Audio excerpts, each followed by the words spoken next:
You know, it's easy to talk about Shohei Ohtani because he's so great, right?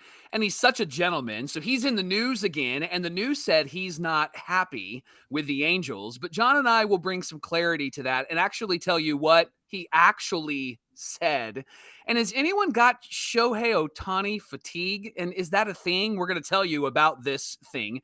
And could the Halos in 2023 be the Braves from 2022? We'll explain. You're locked on with Mike and Jon, and this is Locked On Angels. You are Locked On Angels, your daily Los Angeles Angels podcast. Part of the Locked On Podcast Network, your team every day.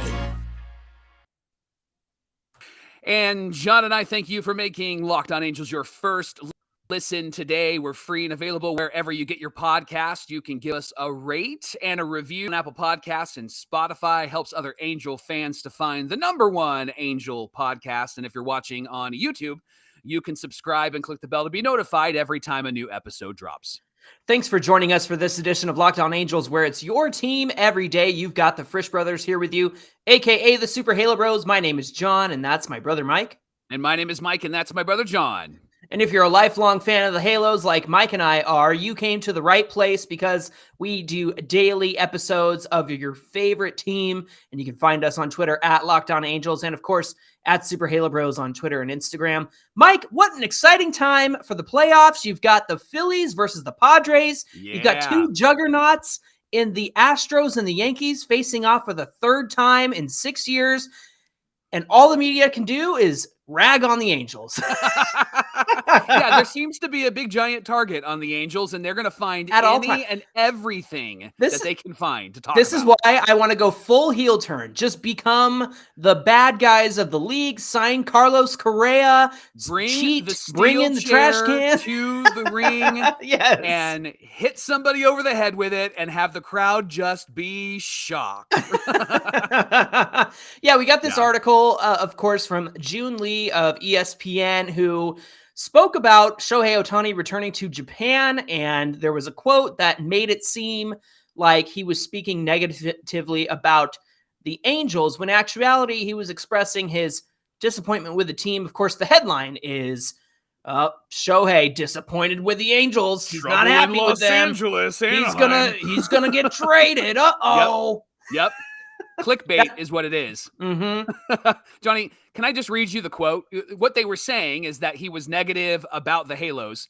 Here's what he actually said. Mm-hmm. I have to say that August and September in particular felt longer to me than last year. Pause. Yes, it did. Yes. Because they were really hard to watch in August and were a little bit better in September. And that little bit better in September made us go, what if? What if the Halos actually played this way and finished 500 in June and July? So Shohei is accurate and correct. Now, continuing, we were not able to play as many good games as we would have liked. Pause. You are correct, Shohei. We didn't play. I'm saying we because we're a part of the team. We didn't play as many good games as we like. Yes, absolutely. Shohei is stating the obvious. Shohei is pulling a Mike Trout. He's talking about the thing that everybody saw, everybody heard, everybody experienced. And then the last line of that interview. So I have a rather negative impression of this season. Oh, no, he's going to leave the Angels. Has nothing to do with the Angels, has nothing to do with the organization, has nothing to do with his relationship with the players, has nothing to do with that. He said, this really was a tough season. Yes. In Mike Trout language, it was tough. That's what he said. That's all he said. And then suddenly we have tweets and we are trending and we have articles. And they're not even behind a paywall, but people want you to read them. And it's, Shohei's going to leave. And every fan from every team that talks about Shohei is like, he's going to leave because the Angels can't win. See, he wants to win. And he's going to leave because the Angels can't win. And he hates them. And he went back to Japan. And then he let it all hang out. He's going to write a book. And he's going to get upset. And he's going to do this. And he's going to. No, all he said was, hey, it'd be great if we played a little bit better in August and a little bit better in September and we didn't play many good games. And so I'm not like walking away from this season going, it was awesome. I'm walking away from the season going, it's kind of negative in my mind. I want to wash it away and I want to start fresh the new year. That's all he said, John. Let me share with you the tweet from former Angels broadcaster Victor Rojas. I love what he had to say here. He said, anyone who had a positive impression of the season is delusional. Correct. Too much is being made of Show being honest in his own words / language. Don't know that it represents a sign of things to come, and trying to draw a conclusion from factual statement is silly. Silly, I tell you. Can I read through the lines there? I think Victor's coming back. I know. Victor, come home. Come on, baby. Come on. I just appreciate, I saw Adam Rank, who of course does the NFL, but he loves the Angels, and Patrick O'Neill also coming to the defense here and just saying, this is way blown out of proportion. But Mike, Shohei Ohtani generates clicks. He generates revenue. People want to hear about Shohei Ohtani, even despite the playoffs, because he's that dang good. Am I right? He is that dang good. And here's a thought that I just had, Johnny. This is overblown. Mike Trout having to retire because of his bat or his back was overblown. Yes. Like, what is it? Mike Trout wanting to leave the Angels and go to the Phillies in free agency before 2018. What is it overblown? What is it about the media that wants to talk about this team that apparently everybody thinks is so terrible and so bad? I mean, obviously, eyes are on Anaheim and eyes are on Trout and Ohtani. And I don't know, maybe they're just looking for content in the offseason, but this is amazing with everything that's going on in the MLB with the playoffs and how great they've been, that this is the thing that pops. This is the thing that people want to talk about. And it's just, it's baffling to me that this team that is in LA, near LA, with a team that lost in the divisional round and they won 111 games. And they're not talking about that team. Right. They're talking about the team that didn't even make the playoffs, that won 73 games, that's just down the I-5. Like, nobody can convince me that people don't care about the Angels, especially with Trout and Ohtani on this team. Well, we're the punching bag of MLB, and it has everything to do with our reputation of ownership and mismanagement and firing our GM and hiring another GM and then firing our manager and hiring another manager. Oh, and that didn't really line up. So we got to fire that GM and fire that manager. And then now we're bringing in Brad Osmus and we got to fire him. Now we're bringing back Joe Madden. We're going old school. It's 1983. Oh, nope, he's fired. So Artie Moreno is signing another big free agent. Oh, well, that didn't work out. So it's our reputation. It's the reputation that the Angels have built for themselves over the last 10 years. And it's because it has everything to do from the top down. And it's not the players' fault that they're always in the media. It's the front office, it's ownership. And thank goodness that ownership is selling. This sale cannot go through fast enough because the next owner is going to come in and turn the Angels from the punching bag of the league to, hey, here we are in the playoffs and you can't stop us. We're going to be dominant.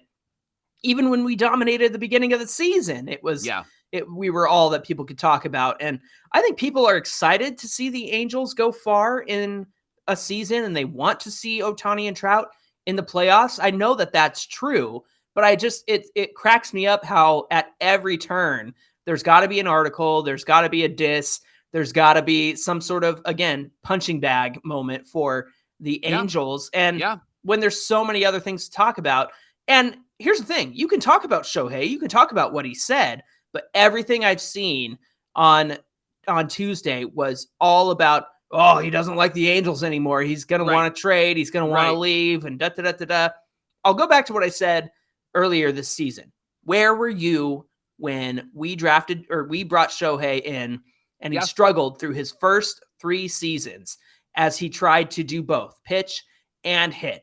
And then he becomes an MVP candidate. He wins MVP. Here he is again doing the same thing, having an amazing season. And all of a sudden, everybody wants him, even after they laughed at him. One of my favorite things, Mike, is a tweet from the Dodgers Nation blog. And they're a pretty big blog. They're a pretty big network. And in 2018, they had a picture of Shohei in spring training, and it says, Ohtani on deck, spelled wrong, by the way. And then hashtag, dodge that one.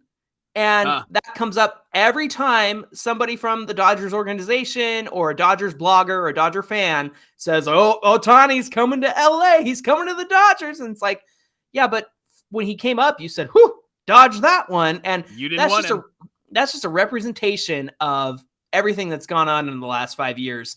Of all of a sudden, he is the hottest star in baseball. Everybody wants him. And we took a chance on him, and it paid off. And so hopefully the Angels can do what's right and put a supporting cast around him and Trout and get them to the playoffs. I feel like we can play April and May baseball like we did earlier this season and be consistent in that, and that can sustain us all the way through 23. Yeah. But they have to put the right pieces in place. Yeah. And I think that they can do that when the time comes. Johnny, you said we're the punching bag of Major League Baseball, so I've got the theme for 2023. You ready? I'm ready. It's time to punch back. Hashtag punch back, baby. Coming up on Locked On Angels, could the Angels be the Braves from 2022 in 2023? We're going to talk about that.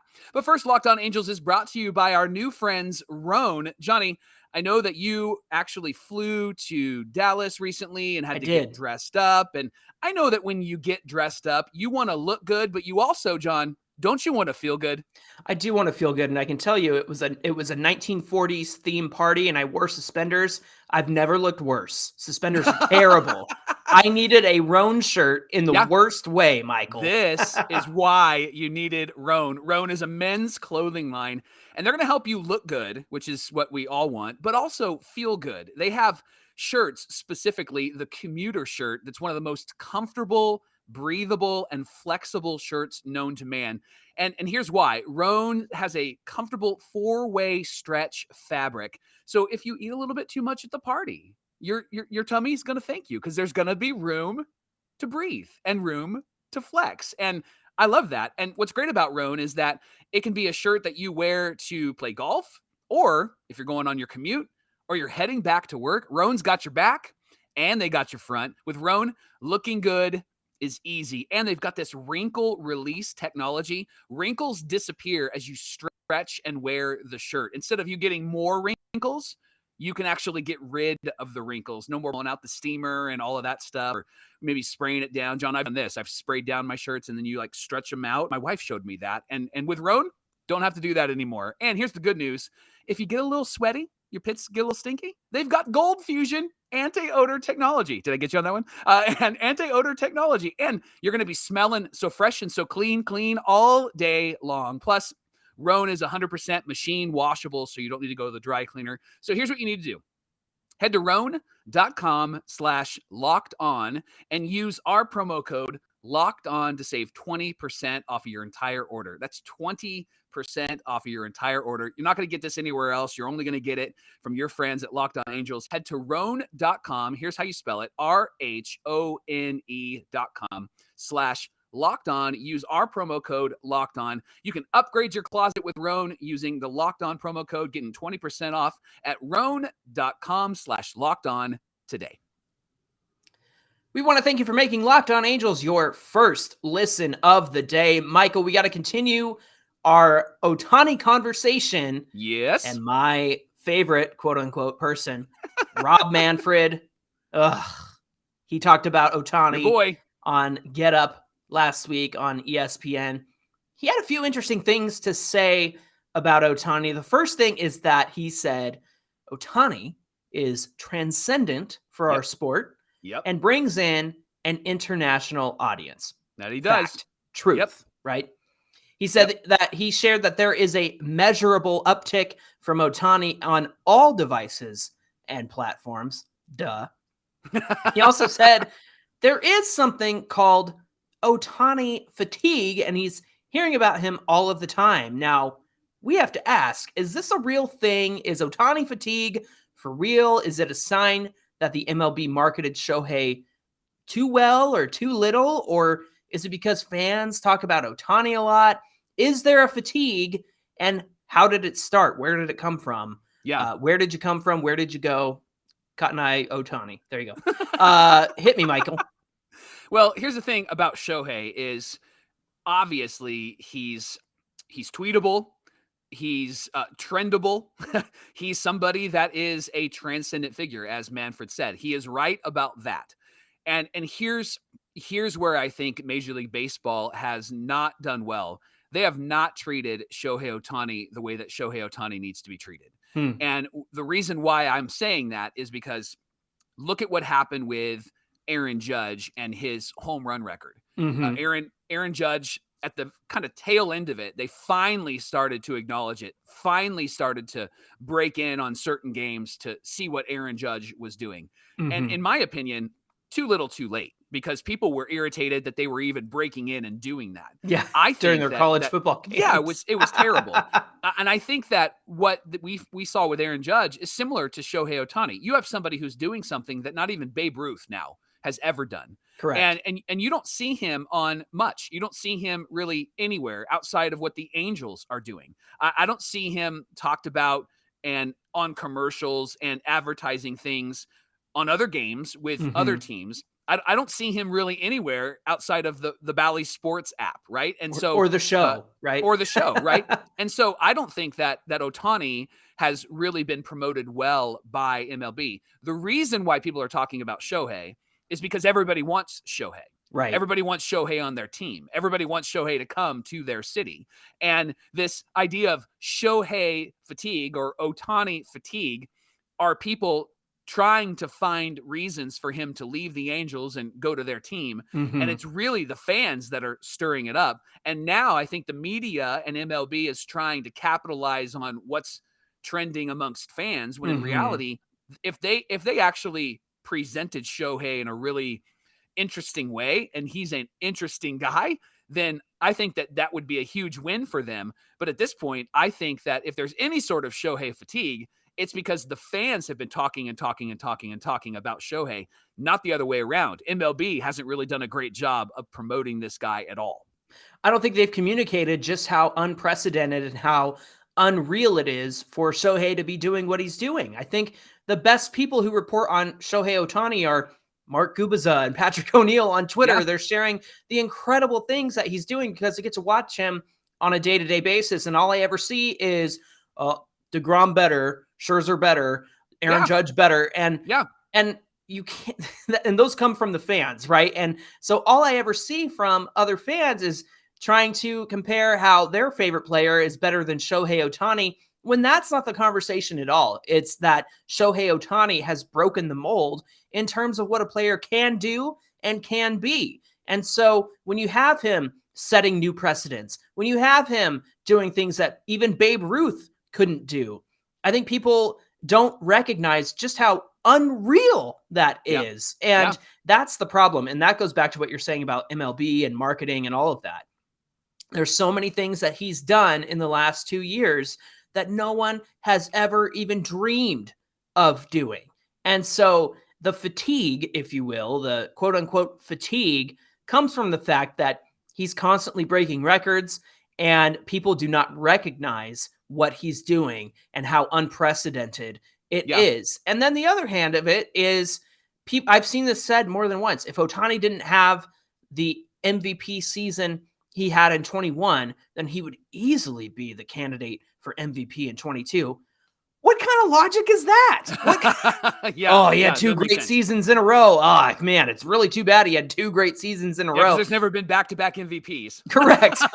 and that drives me insane because what a way to underplay and undermine everything he's done in the last 2 years. We couldn't have dreamt a better season for him. And then he went out and did it in 22. All of a sudden, he's pitching like an ace, like a Cy Young contender, and he's still having a relatively good offensive season at the plate, doing both super well. Hitting is not as good as last year, but the pitching was miles better than last year. Last year, where he got the MVP. And so, by all accounts, I can't see how he doesn't get MVP again. I can't understand how anybody would downplay what he's been able to do in the last 2 years, especially this past year when he looked like the ace and is the ace of this staff. He could compete with Max Scherzer and DeGrom and all of those guys. He is up there with those guys.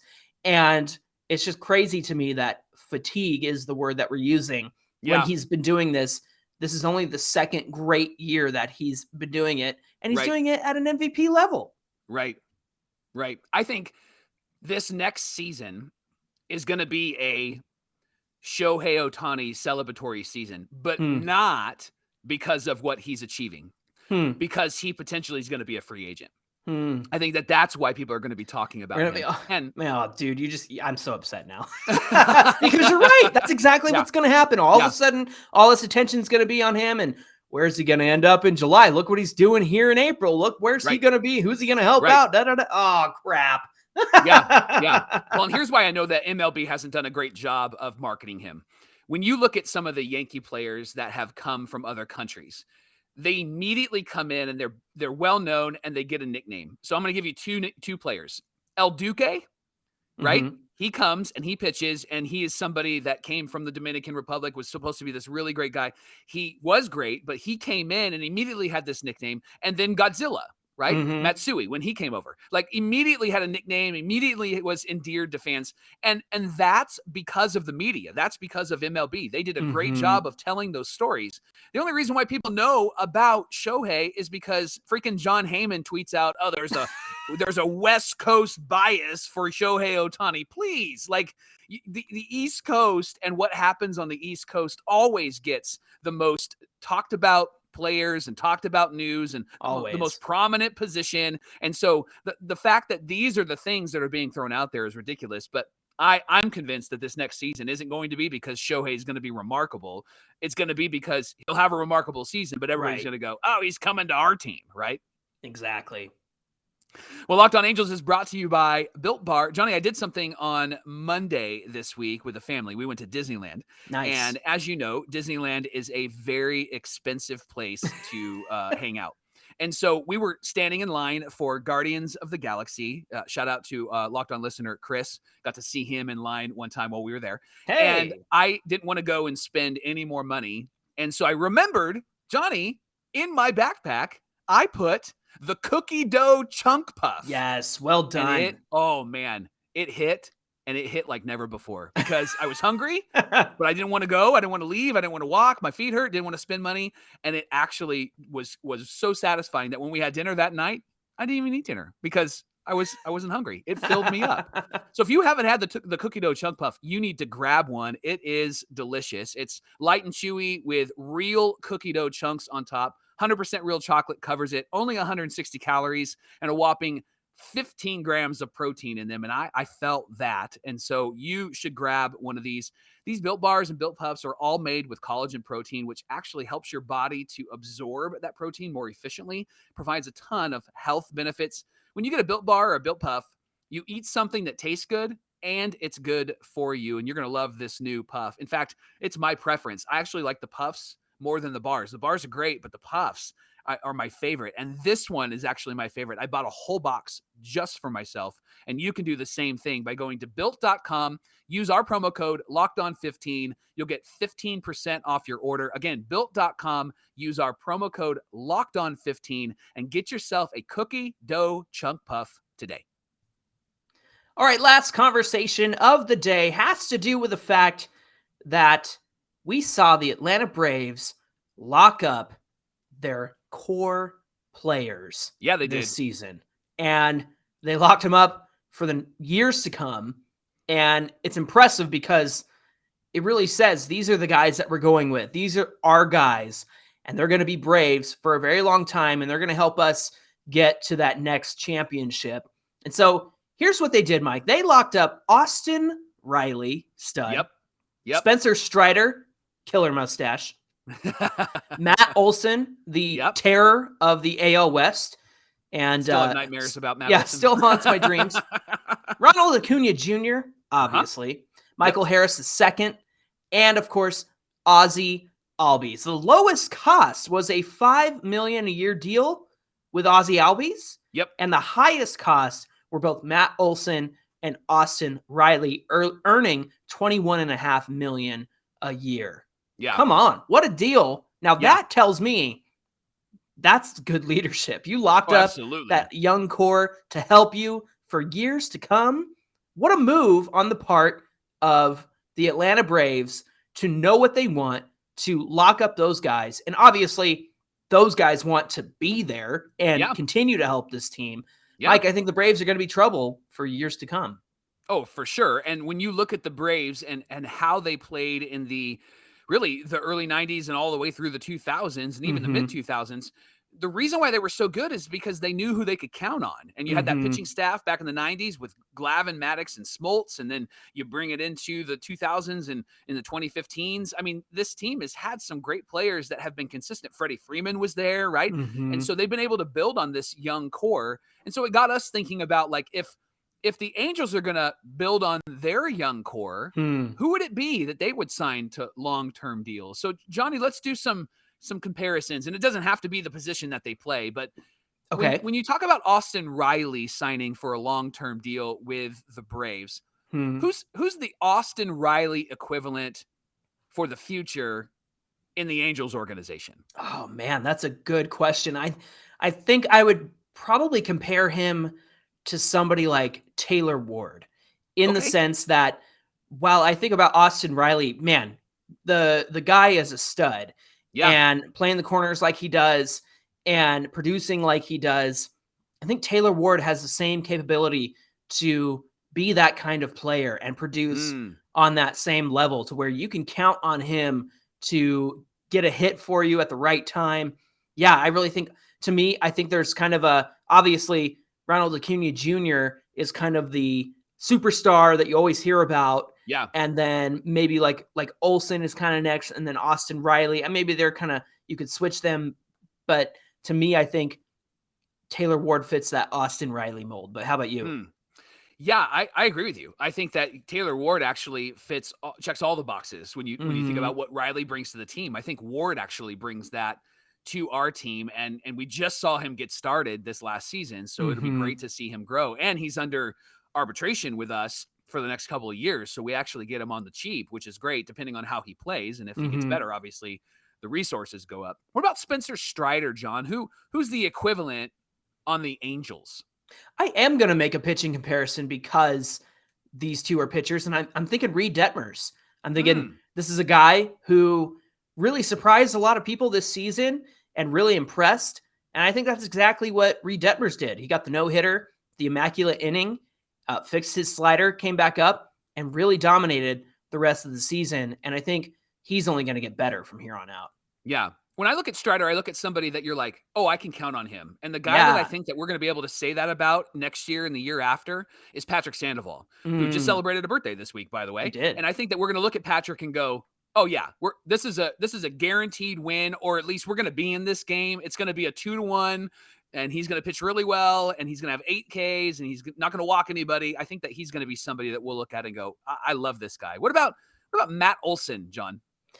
Matt Olson, again, I'm going to go Jared Walsh, not just because they both play first base, but here's my thing. I remember in 21, our friend Julio, who has an A's podcast, and we were both vying for our first baseman to get into the All-Star game, and both Olson and Walsh were selected.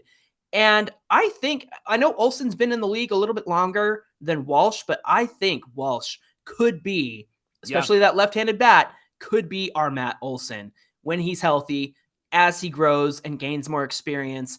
I would like to see Jared Walsh for years to come. Yeah, 100% agree with you. What about Ronald Acuna Jr.? I'm going to throw it to you. Who do you think? This is a hard one for me. I'm gonna jump. I'm gonna jump real far with this one. Okay. And I'm gonna talk about one of the young guys on our team, and I think it's going to be Joe Adell. I think Joe Adell is going to be somebody that we're going to be able to see and count on and lock up and be really good for us. I see Acuna having a little bit of flavor, a little bit of fire, and I see Joe Adell kind of the same way. Do you agree with me? Am I way off? No, I really like that, and Anthony from Hawaii is going to love that as well. Yes, yeah. And then the two other names were Harris the second, and also Ozzie Albies. So, are there two names that you can connect to those two guys that would be like, hey, here's an equivalent on the Halos? If Renbifo can continue to be a stud, lock that dude up, lock him down, locked on, baby. That's my opinion.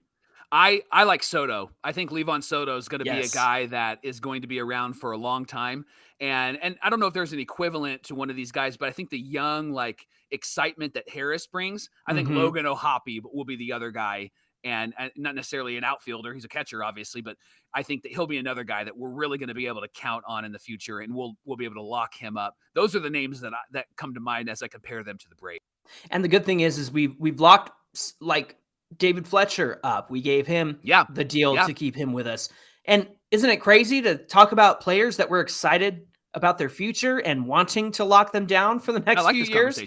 I know, this is a great conversation. So take that, national media, and put it in your rag magazine, because we got a good young core coming up, and they're going to help out Mike Trout and Shohei Ohtani and Anthony Rendon. They're going to get them to the playoffs next season. Book it. Well, thanks for making Locked On Angels your first listen today. Now make your second listen to Locked On MLB podcast with our friend Paul Francis Sullivan. He brings a great perspective on all things MLB. You can follow the #1 daily league-wide podcast, Locked On MLB, on the Odyssey app, YouTube, or wherever you get your podcasts. Hey, be sure to give us a follow at Locked On Angels on Twitter, and you can catch us over on Twitter and Instagram at Super Halo Bros. We love connecting with you there as well. Mike, what's on deck for tomorrow's show? We're going to talk about 3 players who were hurt and how a healthy season in 2023 will change everything for the Halos. So come back for that conversation tomorrow on Locked On Angels. We hope that you'll join us again. Until then, my name is John, and that's my brother Mike. And my name is Mike, and that's my brother John. That's going to do it for this edition of Locked On Angels, and we will see you right back here tomorrow.